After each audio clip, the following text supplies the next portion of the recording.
Assalamualaikum warahmatullahi wabarakatuh. Selamat datang di video presentasi proyek mata kuliah struktur data kami dari kelompok 1 yang terdiri dari saya sendiri, Hasanah Nur Aini, yang kedua itu Jaka, 3, Firda Nabila, yang keempat Anggina Pertiwi Nasution, yang kelima adalah Azri Anggia Putri. Nah, judul proyek kami yaitu implementasi struktur data kelas array, queue, dan stack dalam aplikasi booking tiket wahana berbasis web. Nah, proyek ini bertujuan untuk membangun aplikasi pemesanan tiket wahana yang efisien dan terstruktur melalui penerapan beberapa struktur data dasar. Selanjutnya, mari kita simak penjelasan mengenai struktur data yang kami gunakan yang akan disampaikan oleh pemateri selanjutnya. Baik, terima kasih kepada moderator yang sudah memberikan saya kesempatan untuk menjelaskan beberapa tipe data yang kami gunakan pada proyek kali ini. Kami di sini menggunakan sekitar 4 struktur data yang diantaranya itu adalah ada kelas, array, stack, maupun queue.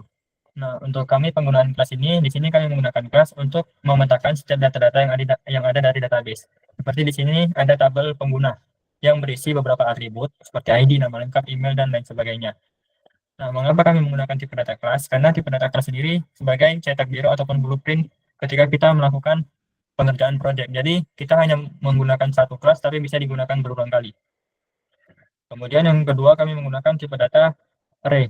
Nah, untuk tipe data array sendiri, kami menggunakannya cukup simpel kali ini, yaitu hanya digunakan untuk memanggil daftar wahana yang ada dari database tadi, yang sudah kita petakan menggunakan tipe data kelas tadi, yaitu di bagian sini, kelas wahana. Nah, untuk implementasi langsung di outputnya itu seperti ini. Nah, ini adalah pemanggilan data-data dari database menggunakan struktur data array atau list tadi. Nah, kemudian kami menggunakan tipe data stack. Nah, tipe data stack ini digunakan ketika user ataupun pengguna melakukan pemesanan yang salah. Karena tidak semua pesanan itu akan langsung betul. Mungkin ada beberapa kejadian yang dimana pesanannya itu salah. Nah, untuk contoh implementasi singkatnya itu seperti ini. Dan nantinya juga akan dilanjutkan oleh pemateri lainnya. Seperti di sini saya akan memesan tiket di jam 10 malam. Nah, roller coaster di jam 10 malam. Mungkin ini sedikit salah bagi saya. Jadi saya bisa melakukan pembatalan. Karena eh, Stack sendiri memiliki prinsip yaitu last in first out, yang terakhir masuk akan pertama kali keluar. Jadi sini saya tadi terakhir kali memasukkan tiket roller coaster di jam 10 malam. Nah, karena ini salah jadi saya batalkan. Nah, untuk selanjutnya kami menggunakan tipe data queue. Nah, mengapa kami menggunakan tipe data queue? Karena ketika kita melakukan pemesanan tapi tiketnya habis, itu tidak langsung ditolak, tetapi kita langsung dimasukkan dulu ke daftar tunggu. Nah, itu juga sama seperti implementasi dari queue sendiri, yaitu antrian menggunakan prinsip first in and first out, yaitu setiap kali yang pertama masuk, dia akan pertama keluar. Misalkan di sini saya akan memesan tiket arung jeram yang sudah habis. Nah, misalkan di sini saya memesan tiket di jam 13, tapi tiketnya sudah habis, saya pesan satu. Nah, di sini Anda dimasukkan ke dalam daftar tunggu karena tiketnya sudah habis. Nah, ketika saya melakukan update tiket dari sisi admin,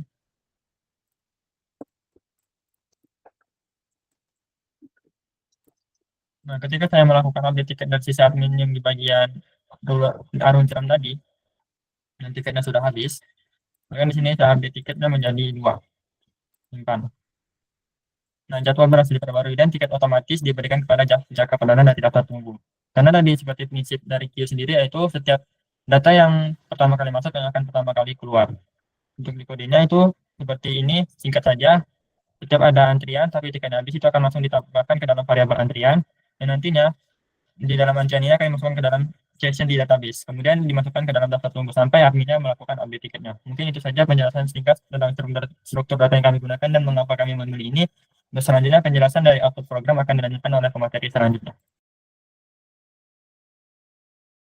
Di sini saya akan menjelaskan ketika kita menjadi user. Nah, di sini jika kita belum memiliki akun, kita bisa meregis. Nah, jika kita sudah memiliki akun, kita bisa langsung login. Karena saya sudah memiliki akun, saya langsung login.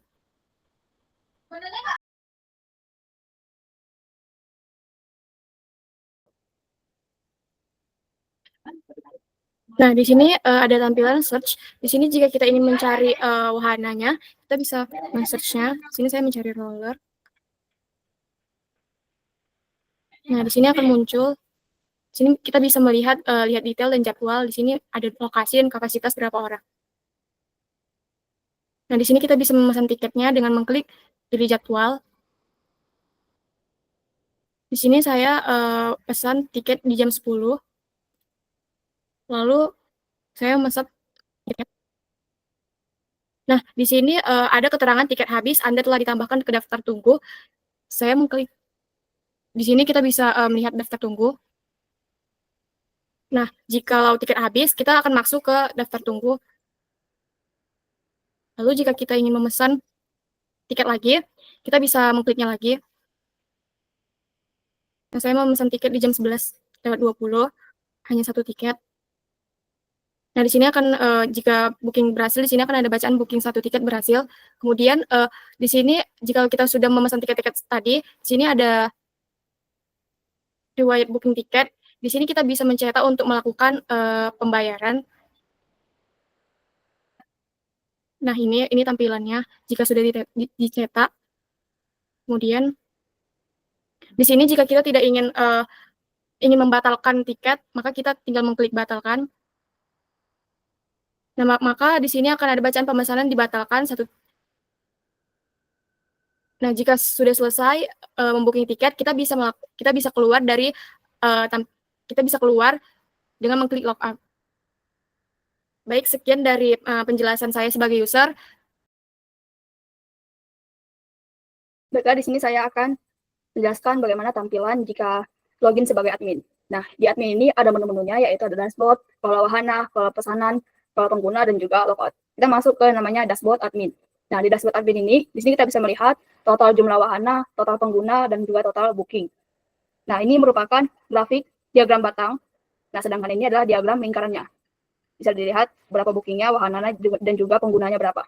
Nah, di sini juga ada yang namanya grafik pertumbuhan. Nah, ini adalah grafik setiap bulannya dari Januari sampai dengan Desember. Kemudian kita masuk ke menu kelola wahana. Nah, di manajemen wahana ini kita bisa mengelolanya, yaitu kita bisa menambah, edit, dan juga hapus. Di sini ada nama wahana, lokasi, dan juga kapasitasnya berapa. Kita tes menambahkan wahana. Nama wahananya itu rumah hantu, deskripsinya.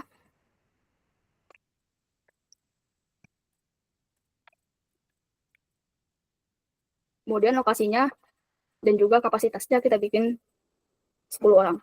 Kemudian kita upload gambar wahananya. Kita pilih simpan. Nah, di sini bisa kita lihat yang ke-12 yaitu rumah hantu. Lokasinya di Pasar Malam Binjai dan kapasitasnya itu 10 orang. Kita bisa mengeditnya. Misalnya kapasitasnya kita edit jadi 8 orang.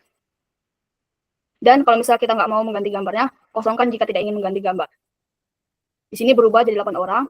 Kemudian diedit lagi, kita bisa memanajemen jadwal untuk rumah hantu. Di jam berapa aja jadwal tersebut buka. Misalnya kita klik tanggal 17 di jam 7 malam sampai jam 8 malam kita buat.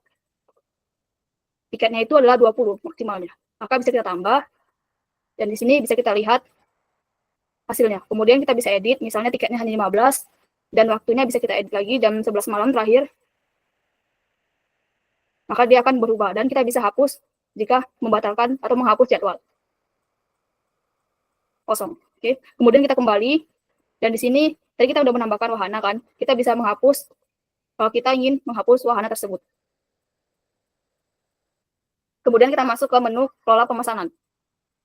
Nah, di sini terlihat nama-nama pemesannya siapa aja, jumlah tiketnya, statusnya, tanggal, dan juga untuk melihat tiket. Nah, untuk statusnya ini dia seperti tadi ada cetak QR atau barcode. Jadi dia tuh bayar di tempat. Ketika dia udah bayar, maka statusnya akan lunas. Kita bisa lihat tiketnya. Di sini statusnya aktif karena dia nggak dibatalkan. Kemudian kita masuk ke menu kelola pengguna. Nah, ini adalah daftar nama-nama dan email yang sudah mendaftar di website Ride On ini. Ini adalah emailnya. Dan juga ini adalah milik si admin. Kita kembali ke dashboard dan logout. Itu aja mungkin penjelasan dari tampilan admin dari saya. Terima kasih. Demikianlah presentasi proyek kami melalui aplikasi ini. Kami tidak hanya belajar membangun sistem web sederhana, tapi juga memahami bagaimana struktur data digunakan secara nyata untuk menyelesaikan masalah di dunia pemrograman. Semoga video ini bermanfaat dan bisa menjadi inspirasi untuk teman-teman semua. Terima kasih atas perhatiannya. Wassalamualaikum warahmatullahi wabarakatuh.